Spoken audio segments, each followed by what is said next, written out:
आज हम कर्व क्या है प्रीवियस क्लास में हम देख चुके थे और आज उसका हम एलिमेंट्स देखेंगे जो बहुत इम्पोर्टेंट है। इसका सारा जो है न्यूमेरिकल्स और बेसिक स्ट्रक्चर जो है ग्राउंड में यदि कर्व का स्ट्रक्चर हम लोग करना चाहते हैं तो इस एलिमेंट्स को यदि हम लोग समझेंगे तो हम लोग कर पाएंगे। तो मेरा है इसमें elements of simple circular curve.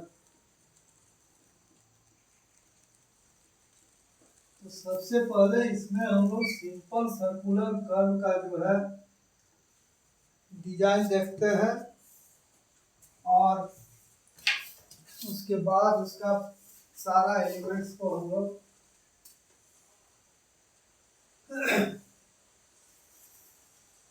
ये मान लीजिए ये है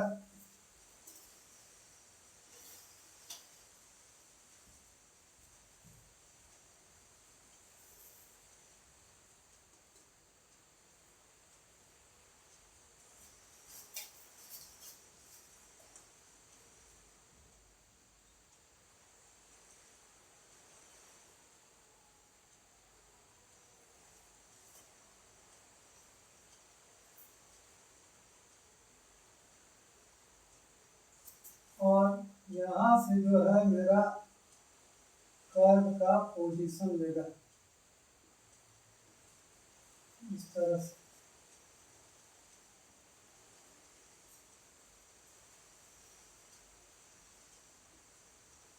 इस तरह से और इसमें जो है आपका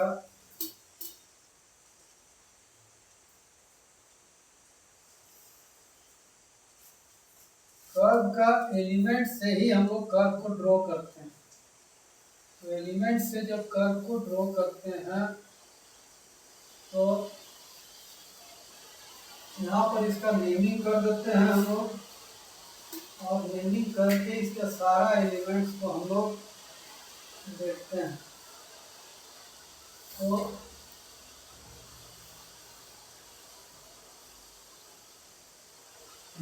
ये मेरा ए, P1, P2 और B ये पाथ ऑफ सेंटर लाइन हो गया है। ये जब भी होगा जैसे कोई रोड मेरा पास कर रहा है तो इसमें जो सेंटर लाइन का पोजीशन होता है यही सेंटर लाइन जो है इसमें रिप्रेजेंट होता है। तो सेंटर लाइन रिप्रेजेंट होता है तो इसमें मेरा जो हो गया O, ये पॉइंट मेरा X है, इसको हम लोग फाई कहते हैं। ये मेरा थीटा है और ये पोजीशन मेरा R है, इसको रेडियस ऑफ कर्व कहा जाता है। और ये मेरा थीटा बाय 2 होता है और ये भी मेरा थीटा बाय 2 होता है। दैट मीन्स ये मेरा ये प्रॉपर्टीज ऑफ क्वाड्रिलेटरल से आता है मेरा। तो ये मेरा 5/2 और ये भी मेरा 5/2 सॉरी थीटा/2। इस तरह से मेरा कर्व जो है यहाँ पर दिखता है। इसमें मेरा बहुत सारा एलिमेंट्स है। यहाँ पर कुछ पॉइंट्स मान लीजिए, इसको M, N और ये पॉइंट जो है मान लिया जाए ये Q बनाती है। तो इस तरह से हम लोग जो है ये कर्व के एलिमेंट्स को समझ सकते हैं, जिसमें हम लोग ये बता रहे हैं केवल कि यदि ये इनकमिंग ये यदि रोड आ रहा है तो ये कर्व जो है इस तरह का मूवमेंट करके ये आगे बढ़ेगा।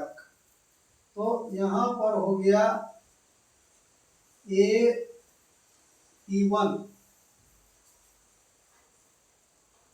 और हो गया आपको T2B, है ना। आर द स्ट्रेट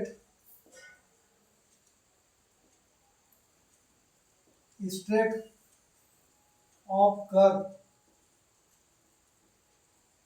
जिसमें आपका ये जो होता है ये फॉरवर्ड होता है और ये बैकवर्ड होता है। तो इस तरह से यदि इधर से चलेगा तो ये फॉरवर्ड, उधर बैकवर्ड, है ना। कर्व को भी हम लोग दो कंडीशन में करते हैं, यदि लेफ्ट से राइट आ रहा है तो राइट हैंड कर्व होगा, और राइट से यदि लेफ्ट जा रहा है तो लेफ्ट हैंड कर्व होगा। तो इस तरह से यहाँ पर जो है, उसके बाद नेक्स्ट है मेरा T1x। इसमें T1x and T2x are the tangent distance, इसको कहा जाता है tangent distance of curve, tangent distance of curve कहा जाता है। और T1 एंड T2 इसको बोला जाता है length of long code, length of long code, length of long code ये कहा जाता है। और ये पोर्शन जो है T1 एम T2 ये जो है कर्व है ना, इसको हम लोग कर्व कहेंगे। और फाई जो है मेरा ये एपेक्स एंगल कहलाता है, और थीटा जो है आपका डिफ्लेक्शन एंगल कहलाता है, डिफ्लेक्शन एंगल और angle of intersection, angle of intersection ये कहा जाता है। और नेक्स्ट है आपका एम एन जो कहा जाता है rise of curve, rise of curve. और एक्स एम जो है आपका एपेक्स डिस्टेंस ऑफ कर्व है, एपेक्स डिस्टेंस ऑफ कर्व ये आपका है। देखिए एक आवश्यक सूचना है, DGMS के लिए सर्वेइंग एग्जाम का प्रिपरेशन कराया जा रहा है, जिसमें आप लोग फर्स्ट क्लास है, सेकेंड क्लास सर्वेइंग के लिए रिस्ट्रिक्टेड, अनरिस्ट्रिक्टेड, कोल और मेटल, यदि किन्हीं को प्रिपरेशन करना है तो आप लोग जो दिए गए नंबर पर आप लोग जो है कांटेक्ट कर सकते हैं। इस क्लास को नवंबर के लास्ट तक कंप्लीट कराया जाएगा, एनी हाउ उसको दिसंबर एग्जाम तक फाइनल ओके कोर्स लिया जाएगा। यदि और इसमें ये मान के चलिए कि रिजल्ट जो है 100% प्रिपरेशन कराया जाएगा, रिजल्ट के लिए जो प्रिपरेशन होगा। यदि किन्हीं को क्लास के लिए इच्छुक है तो वो कांटेक्ट नंबर पर कांटेक्ट कर सकते हैं। तो यहाँ पर ये एपेक्स डिस्टेंस हो गया हमारा, और इस प्रकार जो है T1 O equal to T2 O equal to, इसमें है radius of curve, radius of curve. और चूंकि आप लोग क्लास कर रहे हैं इसके लिए, और इसमें हम मेहनत भी कर रहे हैं, आप लोग केवल वीडियो को देखते हैं, इसमें सब्सक्राइब नहीं कर रहे हैं, लाइक नहीं कर रहे हैं। तो यदि वो चीज़ को आप लोग यदि देखते हैं तो उसके साथ साथ ये भी थोड़ा सा आप लोग का फर्ज बनता है कि उसमें लाइक, इससे क्या होता है कि उसमें ये चीज़ का उसमें प्रोत्साहन बढ़ता है, जिससे और से अच्छा उसमें किया जा सकता है। तो थोड़ा इस सब पर भी मेन फोकस करिएगा, और इसमें सब्सक्राइब और लाइक कीजिए, शेयर भी कीजिएगा, तो अच्छा सजा हम वीडियो प्रस्तुत कर सकते हैं। तो इस तरह से मेरा जो है यहाँ पर रेडियस ऑफ कर्व हो गया। अब यहाँ पर इस तरह का इसका एलिमेंट्स है, और एलिमेंट्स है तो यहाँ पर जो है देखिए ये डिफ्लेक्शन एंगल जो होता है, यहाँ पर ये जो है डिफ्लेक्शन एंगल, एपेक्स एंगल, तो इस तरह से हम लोग शो करते हैं। तो शो करते हैं तो यहाँ पर जो है ये थीटा होगा। कोई भी क्वाड्रिलेटरल का देखिए प्रॉपर्टीज है कि कोई भी इस तरह से किया जाए तो यदि ये थीटा माना गया है तो इसको आप थीटा बाय 2 और इसको थीटा बाय 2 कर सकते हैं। तो ये जितना भी एंगल यहाँ पर बनता है उसी का इक्वल एंगल सेंटर पर बनता है, यानी कि ये जो एंगल है आपका ये थीटा है तो यहाँ पर भी आपका थीटा बनेगा। तो ऐसा सिचुएशन में यहाँ पर जो है थीटा बाय 2 लिया है, और यहाँ पर भी यदि ये इंटरसेक्टिंग होगा तो ये थीटा बाय 2 और ये भी थीटा बाय 2, ये भी थीटा बाय 2 और ये भी आपका थीटा बाय 2 होगा। यानी कि जब एंगल जो है if angle A B C D, A B equal to C equal to D equal to theta, यदि ये थीटा होगा तो इस तरह का सिचुएशन फॉर्म होता है। तो इस तरह का सिचुएशन फॉर्म होता है तो देख सकते हैं हम लोग। अब इसमें कुछ एलिमेंट्स जो है एसेंशियल होता है उसको प्राप्त करना, जिससे हम लोग कर्व का एक्चुअल सेटिंग आउट हम लोग कर सकते हैं, कैलकुलेशन कर सकते हैं, और कैलकुलेशन से फिर ग्राउंड में उसको सेटअप किया जा सकता है। तो इस तरह से आप लोग इसको आगे देखिए कि उस तरह से किस तरह से हम एलिमेंट्स को जो है इसमें प्राप्त करते हैं। तो एलिमेंट्स को प्राप्त करने के लिए देखिए यहाँ पर जो भी पढ़ाया जाता है ग्राउंड जीरो से हम पढ़ाते हैं, बेसिक स्ट्रक्चर पढ़ाते हैं। इसमें ज़्यादा ये नहीं ये वो फोकस को ऐड कर दें तो बहुत ज़्यादा समझ में आएगा, उस तरह का टर्म ऑफ कंडीशन नहीं होता है, जो है वो एक्चुअल ग्राउंड का सिचुएशन रिप्रेजेंट है। तो यहाँ पर देखिए कुछ टॉपिक है जिसको निकालना मेरा जरूरी होता है, ठीक है। तो इसमें आपका जो है ये एक राइट एंगल ट्रायंगल बनता है, ये आपका राइट एंगल है, ये आपका राइट एंगल है। इस तरह से यहाँ यदि ओरिजिनल वैल्यू पर ये फिगर बनाया जाए तो इस तरह से मेरा सिचुएशन लिया जाता है, और जो भी वैल्यू निकालेंगे वो आर और रेडियस आर और थीटा के सेंस में वैल्यू निकलता है। तो इस तरह से जाएंगे तो यहाँ पर जो है यहाँ पर निकालना है, पहला मान के चलिए टेंजेंट डिस्टेंस। तो tangent distance is equal to what होता है, तो टेंजेंट डिस्टेंस जो होता है वो सारा आर और थीटा का रिस्पेक्ट में निकाल सकते हैं।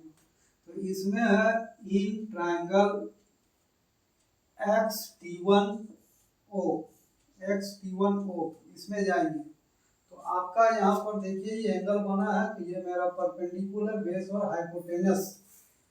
तो यहाँ पर परपेंडिकुलर है मेरा T1X बटा ये है T1O इज इक्वल टू यहाँ पर हो गया आपका tan थीटा बाय 2, इस तरह से। तो ये हो गया T1X बटा R is equal to tan theta by 2, और TX is equal to R tan theta by 2, और this is the tangent distance. So tangent distance is equal to R tan theta by 2। इस तरह से हम क्या कर सकते हैं, इसका टेंजेंट डिस्टेंस को प्राप्त कर सकते हैं। नेक्स्ट टॉपिक है हमारा लॉन्ग कोड। ये मेरा जो है ये लॉन्ग कोड है ना। टेंजेंट डिस्टेंस मेरा क्या था, यहाँ पर यदि देखें हम तो T1X एंड T2X, तो ये जो है मेरा यहाँ पर T1X और T2X ये वैल्यू आपको प्राप्त हुआ है यहाँ। अब हम दूसरा निकालेंगे इसका एलिमेंट्स लॉन्ग कोड, इसका हम लोग निकालेंगे लॉन्ग कोड। तो लॉन्ग कोड हम देखते हैं इसका लॉन्ग कोड किस प्रकार हम लोग निकाल सकते हैं।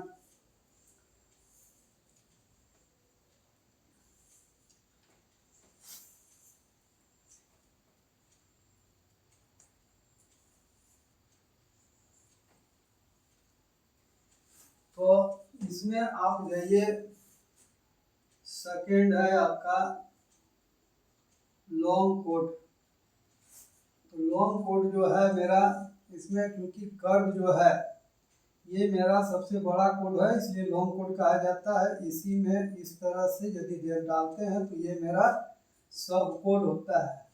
तो कर्व में मेरा दो कोड पाया जाता है, लॉन्ग कोड, तो ये मेरा जो हो गया लॉन्ग कोड और ये मेरा हो गया सब कोड। तो इसमें हम लोग लॉन्ग कोड और सब कोड पर जाते हैं। तो यहाँ पर हो गया लॉन्ग कोड, मेरा हो गया यहाँ पर लॉन्ग कोड। लॉन्ग कोड बराबर हो गया यहाँ पर T1 T2। अब T1 T2 जो है दो भाग में बंटा हुआ है, T1n प्लस n T2। अब यहाँ पर देखते हैं T1n equal to n T2, ये दोनों इक्वल है। तो यहाँ पर हो गया T1n प्लस T1n, ये दोनों इक्वल है, इसलिए 2T1n ये आपका वैल्यू हो गया। तो इसको एक इक्वेशन मान लीजिए और आप चल जाइए इन ट्रायंगल T1NO इस तरह से यदि जाइएगा तो इसमें आपका देखिए T1n is the perpendicular and this is the hypotenuse. तो हाइपोटेनस परपेंडिकुलर, हाइपोटेनस का रिलेशन साइन थीटा से होता है। तो इसमें T1n by T1O is equal to sine theta by 2 ये होता है। और T1n इज इक्वल टू यहाँ पर हो गया T1O साइन थीटा बाई 2 और T1O इक्वल टू होता है R, और ये हो गया यहाँ R साइन थीटा बाई 2। अब ये T1A का वैल्यू जो है यहाँ पर हम लोग पुट कर देते हैं, वैल्यू ऑफ T1n इसमें है पुट इन इक्वेशन 1। तो इसमें यदि पुट कर देते हैं तो मेरा हो जाता है लॉन्ग कोड इज इक्वल टू 2 इंटू इसमें आपका हो गया R साइन थीटा बाई 2। तो लॉन्ग कोड का वैल्यू जो है इसमें सारा जिस तरह से MCQ आप बनाइएगा, MCQ का वैल्यू जो होता है कोई भी, जैसे DGMS में जितना भी है आपका MCQ आपका आ रहा है, यदि ये सब बेसिक स्ट्रक्चर रहता है तो MCQ जो है उसमें बनना एकदम इजी हो जाता है। इसीलिए अभी जितना भी जो भी क्लास DGMS के लिए करवा रहे हैं वो सब्जेक्टिव विथ MCQ, ये का MCQ में सारा न्यूमेरिकल्स और सारा थियोरिकल कॉन्सेप्ट जो है, थियोरिकल जो क्वेश्चन है उसको करवाया जा रहा है, वो भी आपको जो भी है सब्जेक्टिव समझा के। तो इसमें आप लोग थोड़ा सा ध्यान दीजिएगा, यदि DGMS पास करना है तो आप लोग ये चीज़ रिक्वेस्ट है कि आप लोग जल्द से जल्द ज्वाइन करें, और यदि कुछ टाइम एक्सपायर हो जाएगा तो इसके बाद आप लोग रिटर्न नहीं हो सकते हैं एग्जाम के लिए। तो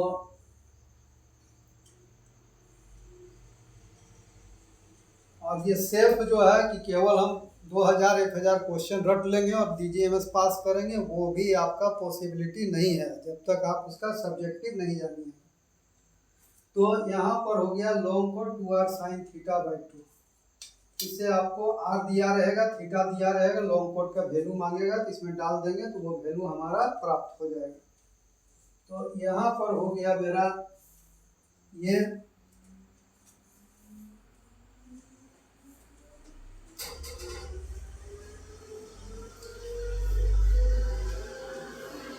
अब हम लॉन्ग कोड देख लिए इसमें। इसके बाद जो है लॉन्ग कोड के बाद जो हम देखते हैं लेंथ ऑफ कर्व।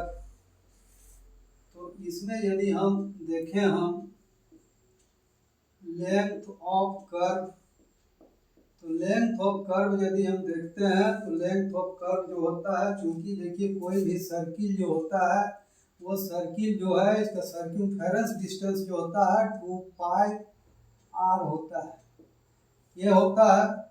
और यदि हम कोई पार्ट को निकाल देते हैं थीटा, तो ये यदि थीटा बनाता है तो ये होता है 2πr थीटा बटा 360, ये इसका लेंथ आपका कर्व निकलता है। तो इसमें हम डायरेक्ट कर सकते हैं length of curve is equal to 2 pi R theta बटा 360।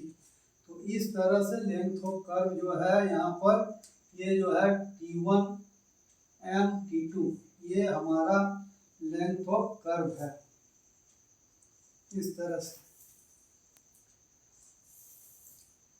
अब मेरा है यहाँ पर एक मिड ऑर्डिनेट या राइज, इसको हम लोग कहते हैं राइज और मिड ऑर्डिनेट। तो इस चीज का है ये हो गया, और इसको अभी प्रीवियस लिखा चुके हैं। और ये मेरा हो गया एपेक्स डिस्टेंस। एपेक्स डिस्टेंस को भी हम यहाँ पर प्राप्त करेंगे। तो इस तरह से यहाँ पर देखते हैं हम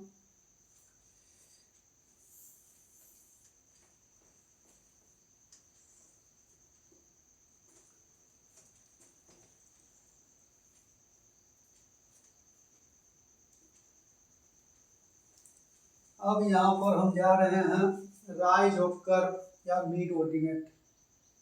ये हो गया राइज ऑफ कर्व, ये फिफ्थ या कुछ पॉइंट होगा।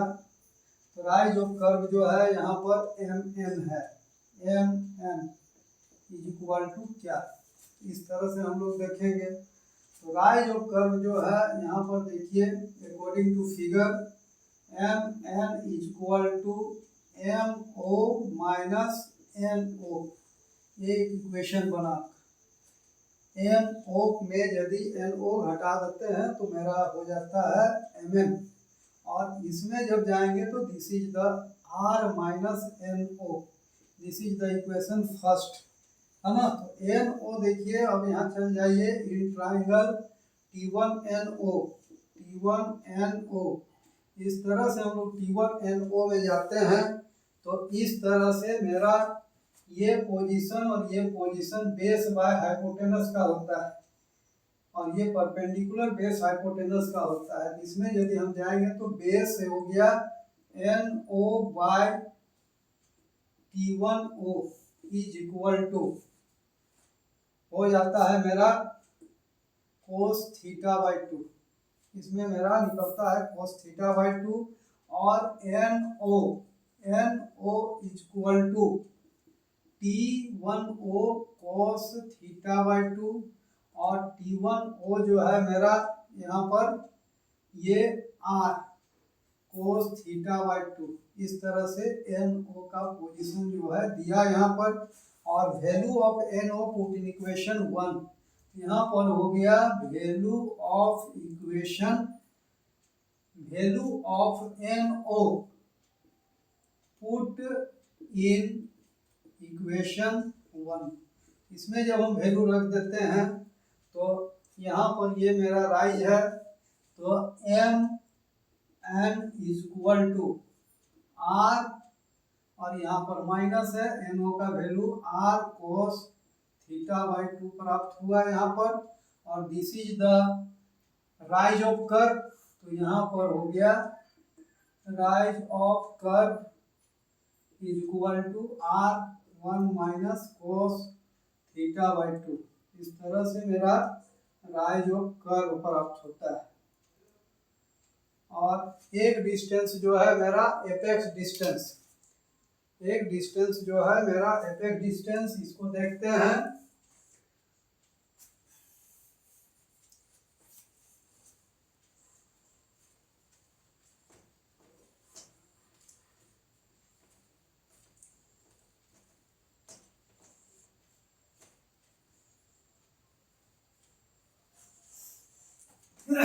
इसमें हम लोग देखेंगे, देखिए एपेक्स डिस्टेंस, एपेक्स डिस्टेंस है XM, एपेक्स डिस्टेंस जो हो गया XM। तो XM यदि निकालते हैं हम XM, तो XM बराबर हो गया XO माइनस MO।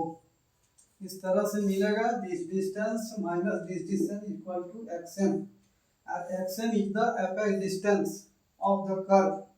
तो यहाँ पर ये हो गया XO माइनस R और this is the apex distance XM। XM is the equation 1 and we have from the figure, ये हो गया हमारा, ये देखिए यहाँ पर ये आपका बेस हो गया और ये हाइपोटेनस हो गया, ये थीटा हो गया। तो इसमें हो गया मेरा T1O upon XO is equal to, इसमें आ गया आपका cos थीटा बाई 2, इस तरह से हम लेंगे। और यहाँ पर हो गया मेरा T1O इज R और XO is equal to cos theta by 2 और XO is equal to R by cos theta by 2 और XO is equal to R cos theta by 2।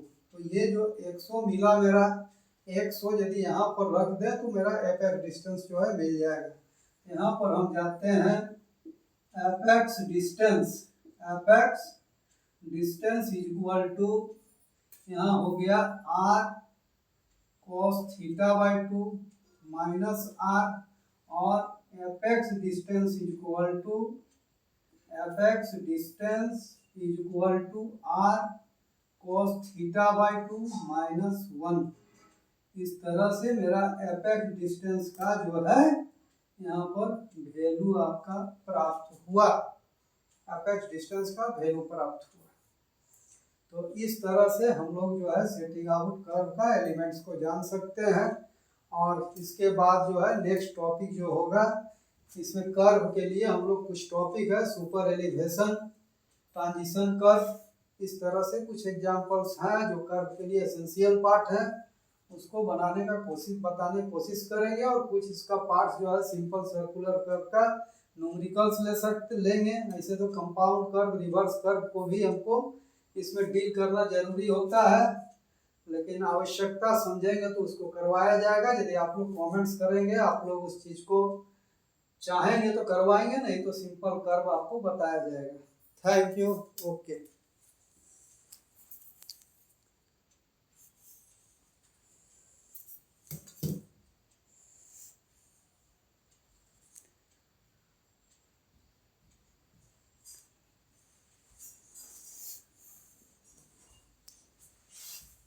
क्या